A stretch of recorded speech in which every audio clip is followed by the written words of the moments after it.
একটা আজব জিনিস জানেন কি, আমাদের ছেলেদের যখন পাবলিক প্লেসে একটু জিপার খুলে থাকে আমাদের না শরমে মুখটা লাল হয়ে যায়, আমাদের শরম করে লজ্জা লাগে। বাট আজকাল মেয়েরা ইচ্ছা করে পেট দেখাবে, পিছন দেখাবে, পাশা দেখাবে, সামনে ক্লিভেজ দেখাবে, আর ছেলেরা যখন ওদের দিকে চায় ওরা বলে ছেলেদের সোচ খারাপ। আমাদের নাকি শরম নাই?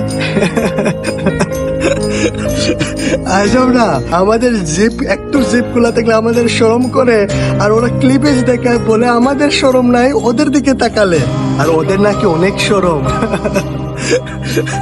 বাস্তব কথা জানেন কি, একটা মেয়ে কোটি কোটি টাকার সোনা গয়না দিয়ে কখনো সুন্দর হতে পারে না। ইয়া ফটোর মাঝে হতে পারে, বাস্তবে নয়, বাস্তবে নয়। একটা মেয়ে তখনই সুন্দর হয় যখন ওনার কাছে আছে শরম আর হায়া। একটা মেয়ের সত্যিকারের গয়না হচ্ছে শরম আর হায়া। তোমার শরম হায়াটাকে বাঁচিয়ে রাখবে না, বিকজ শরম হায়া আপনাকে অনেক সুন্দর লাগে।